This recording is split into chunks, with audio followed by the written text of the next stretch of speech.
Hi, this is Kat with Beadaholique, and in this video I'm going to show you how to add beads to a centerline pendant. Now we have a couple of different styles here, but if you're familiar with our centerline cuffs, this is in the same line and it's going to be a little bit different though in our technique. Alright, so I just want to kind of point out to you a couple of the little projects that I've been working on so far, and then I'm going to recreate one of those here for you. Alright, so up here, if I could just draw your attention to these beautiful little feathers.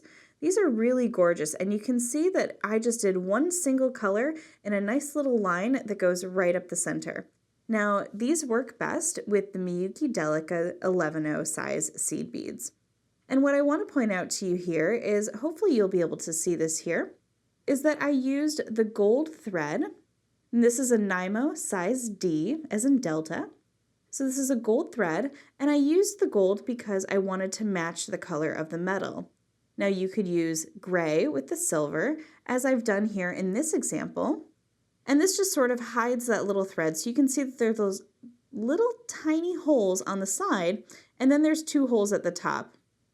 Now you might actually get a chance to see that a little bit better here on the gold one that does not have any beads on it. So again, you have those two smaller holes on the side, and then those two larger holes, and that's where we're going to add some 4mm 22 gauge jump rings to a finished chain that we're going to cut in half. But I do want to show you how to actually add those beads there. So what I've done in the other examples is I used a solid color, but I wanted to use one of the Miyuki Delica mixes and sort of pull out my beads to make a little sort of ombre effect. Now for the feathers, it is 18 beads from top to bottom, but for these bars, you're going to fill it with 23 beads. Now that might be a little hard to sort of divide, so I have 5 colors here, and I've already chosen 5, 4, 5, 4, and 5 to give me that 23 beads. So well, it's not an even number, so you do have to play around with how you want your sort of style to be. Now, of course, you can do this all in one color, but I chose to try to break out one of our mixes, and you can see how few beads you use and how many beads you do get with the tube. So I wanted to kind of save you guys a little bit of money and have you not buy 5 different tubes of beads. But this is a great thing if you do have some leftover Miyuki Delicas, and let's say you have 23 and you don't know what to do with them, this is a great little project to use up those seed beads and to create a brand new piece of jewelry. Alright, so I was talking that you could use the silver or the gold NYMO, but for this one, I want to use it as a design element, so I'm actually going to use some green NYMO, and again, this is size D. Alright, so those are the ingredients that we're going to be using today. For tools, I'm going to be using a little bead stopper here. This is a nice little sort of spring action stopper. And then I have a pair of snips. You could also use scissors as well, but I like the snips because it'll allow me to get really nice and close there so I don't have any tails. And then when we go to make our necklace here, I'm going to need a pair of flush cutters, a pair of chain nose pliers, and I'm going to be using some bent nose pliers as well just to help me with those jump rings. And the last thing we're going to need is a size 12 beading needle. So I've already gone ahead and threaded mine here. Now I have about 30 inches, which is more than what you're going to need, but I like to work with a little bit extra just because it'll help me get back and forth. All right, so if you are ready to go, we are ready to begin. So about 6 to 8 inches or so from one end, I'm going to actually attach that bead stopper to my thread, and that's going to help weigh it down there. And then I'm going to take my little pendant, and what I'm going to do is I'm going to come up through the small hole there and thread that all the way down towards the end. All right, and now we're going to pick up our beads. So I have these beautiful emerald beads, so I'm going to pick up 5 of those, and I have 4 of this sort of Kelly green, and then I'm moving to 5 of a little olive transparent here. And these ones are a little bit more yellow, and they have a little bit of a shimmer to them, so they're going to be a little opaque.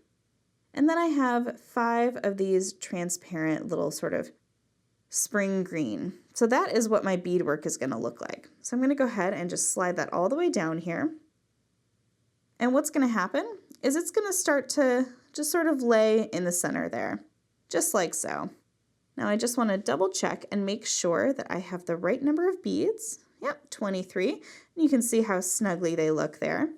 So I came out the top here with my beads. So all I need to do is go through the other small hole on the other side there. And I'm going to pull my thread all the way through and watch my beads sort of fit in there. Now, if you look at the side profile here, you can see that those beads are a little high and they're sitting up there. And that's because we need to sort of secure them so that they stay in the center of that pendant. So what we're going to do is I'm going to flip it over and just sort of with my finger, I'm just going to press them up and through. And now the tricky part is you just kind of want to get your needle to go back through all of those beads. So don't worry about your tension too much right now. We're going to kind of tighten everything up here in just a moment, but all I'm doing is sort of getting that needle through all those beads one more time and making sure that they all stay on the back there. And now I'm just going to pull that through. And now my beads are more in the center, and it looks like I missed a bead there, so I'm just going to go back through and grab that last bead. There we go. Make sure you have all of them. It's just kind of like doing loom work. You don't want to drop a bead. All right, so now I have my thread coming out here from my bead stopper and my other thread right here from the top. So you can kind of see I just pulled it up there for you. All right, so let's pull that together. And now what we're going to do is I'm just going to kind of turn the whole thing around, and I'm going to go back through that whole process. So I'm going to go back down. And now I'm going to come out the other side here, and I'm going to run my thread all the way back through one more time. But what I'm going to do now is I'm going to get about halfway through or so, just kind of come out with my needle. Again, just giving good tension there. I'm just going to go down behind, and I'm going to tie a little knot there. And just making a little loop. And make sure that your knot goes right in between the place where your thread is coming up. So this is just a quick little loop knot, just to add some tension there. And that'll help kind of tighten everything up. So that's our first little knot that we've made. And now go ahead and just take your needle and just get it back into your beads. You might need to sort of kink them out to the side there. Here we go. And now go all the way back through. Making sure to come out on top. And it looks like I got to do just one more little pass there just to make sure I get through those last two. All right. And again, go down through that first little hole there. And we're going to flip it over to the back side and run our needle through one more time.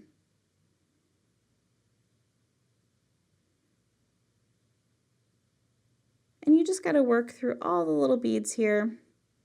And the reason I like to do this is just to give it that extra little tension, because the more you go through the beads, the more thread is going to be in there, and that'll actually help keep your beads nice and tight there. So that way they won't sort of move or jig-jog around. All right, and then again, just going back through those last few beads there. And coming out the back. All right, here we go. And now what we're gonna do is I'm gonna remove my bead stopper here on this side. I'm gonna take that needle off, and I'm gonna go through and thread it onto my other side here.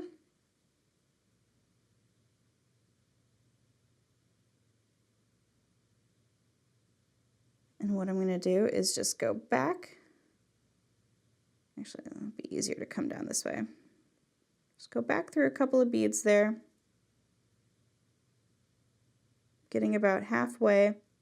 The tough part is that you just kind of got to wiggle your needle down through there and just find the right spot where it wants to come out for you. There you go. All right, so now we're going to trim off our little threads here. So we have one on this side and then one on the other side there. There we go. So now our little piece is finished. So very last little thing here, just go ahead and find the center link in your finished chain, and we are going to just use our little flush cutters there to cut that chain in half. There we go. And then we're going to take our little pliers here.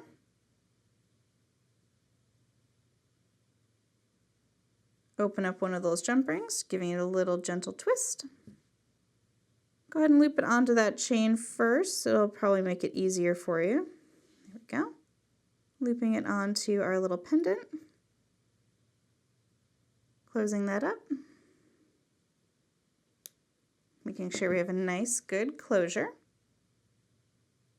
And again, we'll just repeat, open up another jump ring onto the other side. And this is a really fun little easy way to use up any seed beads you might already have, to use a fun little mix, or to just kind of create something that's all brand new. This is great for team colors. This is great for sort of that ombre style. And another thing is to use it to do that beautiful stacking and layering style that we're still seeing out there in the fashion trends. All right, I hope you enjoyed this video. You can get all of these supplies and see even more videos by heading over to Beadaholique.com.